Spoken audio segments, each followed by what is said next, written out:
alternator Euro 3, 1 untuk RPM, 2 untuk kontrol, itu ada tulisannya tuh, 3 dari kontak KL15, 4 standby KL30. Kalau yang ada yang belum tahu, itu ada tulisannya 1, 2, 3, 4, 5 kagak dipakai.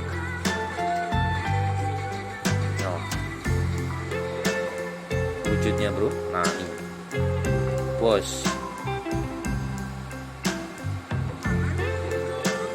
mereknya pakai merek bos. Oke, terima kasih.